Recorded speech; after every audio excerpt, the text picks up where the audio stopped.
తెలంగాణ రాష్ట్రాన్ని సాధించుకొని 12 సంవత్సరాలు అయిపోయింది. తెలంగాణ రాష్ట్ర ఉద్యమంలో ప్రజలు ప్రత్యక్షంగా పాల్గొని విరోచితమైనటువంటి ప్రజాస్వామిక ఉద్యమాన్ని నిర్మించి ప్రజాస్వామ్యబద్ధంగా తెలంగాణ రాష్ట్రాన్ని సాధించుకున్నారు. ఈ రాజ్యాంగబద్ధ ప్రక్రియ ప్రారంభించినప్పుడు అప్పుడు తెలంగాణలో ఉన్నటువంటి సకల జనులు, సకల ప్రజలు ఆలోచించింది ఏదైతే ఆశయం, ఏదైతే లక్ష్యం, ఏదైతే డిమాండ్స్ ఉన్నాయో నీళ్లు, నిధులు, నియామకాలు, ఇవి ఈ ఆశయం, ఈ లక్ష్యం నెరవేరుతుందని ప్రజలందరూ విశ్వసించినారు. రాష్ట్రం మనదే అయితే, పరిపాలన మనదే అయితే మనకు జరిగేటువంటి ప్రయోజనాలు చాలా సువిశాలంగా ఉంటాయని అనుకున్నాం. కానీ ఈరోజు తెలంగాణ ఆత్మ ఘోషిస్తుంది. తెలంగాణ తల్లి కన్నీరు పెడుతుంది. ఏమైపోయినాయి ఆ నీళ్లు, నిధులు, నియామకాలు? ఆ ఆశయం ఏమైపోయింది? ఇక్కడున్న రైతుల సమస్యలు, నిరుద్యోగుల సమస్యలు, కార్మికుల సమస్యలు, అసంఘటిత రంగంలో ఉన్నటువంటి శ్రామికుల సమస్యలు ఏమైపోయినాయి? నన్ను పరిపాలిస్తున్నది ఎవరని ప్రశ్నిస్తుంది. నన్ను పరిపాలిస్తున్నారా, నన్ను చెరబట్టారా అని ఆందోళన వ్యక్తం చేస్తుంది, ఆవేదన వెళ్ళగక్కుతుంది. మిత్రులారా, తెలంగాణ యొక్క అస్తిత్వం, తెలంగాణ యొక్క సంస్కృతి, తెలంగాణ యొక్క సకల జనుల యొక్క ఆశయం నెరవేర్చడానికి ఆ సంస్కృతి, ఆ ఆశయాలు ఇప్పుడు పనిచేయడం లేదు. 2 కులాలు మాత్రమే తెలంగాణ రాష్ట్ర అనంతరం సాధించుకున్న తర్వాత 2 కులాలు మాత్రమే పరిపాలన సాగిస్తున్నాయి. ఈ పరిపాలన ఎలా ఉందంటే ప్రజలను చెరబట్టినట్టుగా ఉంది. అందుకే తల్లి తెలంగాణ ఆత్మ ఘోషిస్తుంది. ఇప్పుడు చేయవలసినటువంటి ఆ తల్లి కన్నీళ్లను మనం తూడ్వాలంటే, ఆ తల్లి యొక్క ఆవేదనను లేకుండా చేయాలంటే ప్రజలందరూ సమాయత్తం కావాలి.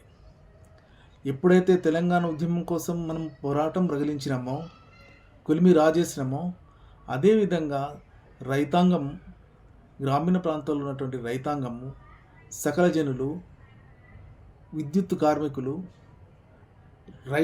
ఆర్టీసీ కార్మికులు, అనేక పోరాటాల్లో రాటు వెళ్ళినటువంటి సింగరేణి కార్మికులు అందరూ ఏకోన్ముఖంగా ఒక త్రాటి మీదకి వచ్చి మన యొక్క అపరిష్కృతంగా ఉన్నటువంటి ఈ సుదీర్ఘ చరిత్ర ఉన్నటువంటి ఈ సమస్యల పరిష్కారానికి మళ్ళీ మనం ఒక ఐక్య సంఘటన కావాలి.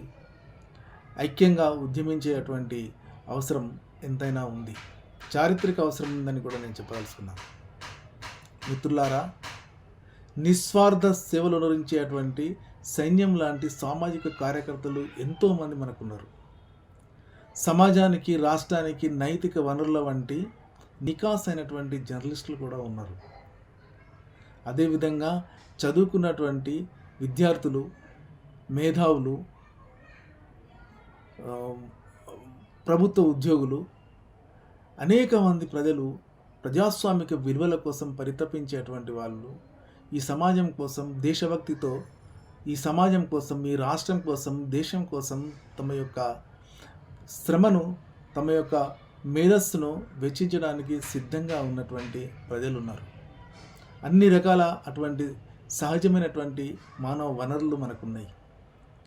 ఇప్పుడు మనమంతరము ఈ 2 కులాల చెర నుంచి తల్లి తెలంగాణను విడిపించేటువంటి ఒక గురుతరమైనటువంటి బాధ్యతను మనం చేపట్టాల్సి ఉంది. దీని యొక్క చారిత్రక అవసరాన్ని గుర్తించాల్సి ఉంది. అటువంటి ఆశయంతోనే ఈరోజు సామాజిక రంగంలోకి, జర్నలిజంలోకి, సోషల్ మీడియాలోకి ఫోకస్ తెలంగాణ రాబోతుంది. ఇది ప్రజల తెలంగాణ ప్రతిబింబంగా ప్రకాశించడానికి, దాని యొక్క కర్తవ్య నిర్వహణలో పూర్తి స్థాయిలో చైతన్యవంతంగా పనిచేయడానికి సిద్ధంగా ఉందని ఈ సందర్భంగా మీతో మనవి చేస్తున్నాను. మిత్రులారా, ఈ రాష్ట్రం సుభిక్షంగా ఉండాలంటే, రైతాంగం యొక్క కష్టాలు, కన్నీళ్లు కడదేరాలంటే తప్పనిసరిగా మరొక ఉద్యమానికి ఉపక్రమించాల్సినటువంటి అవసరం ఉందని సామాజిక, రాజకీయ, చైతన్యవంతమైనటువంటి విద్యార్థి మేధావులు, అన్ని తరగతుల ప్రజలు ముందుకు రావాలని నేను కోరుకుంటున్నాను, ఆశిస్తున్నాను. త్వరలోనే ఒక సంఘటిత శక్తిగా మనం ఆవిర్భవించాలని మీతో మనవి చేస్తున్నాను. జై తెలంగాణ, జై భారత్.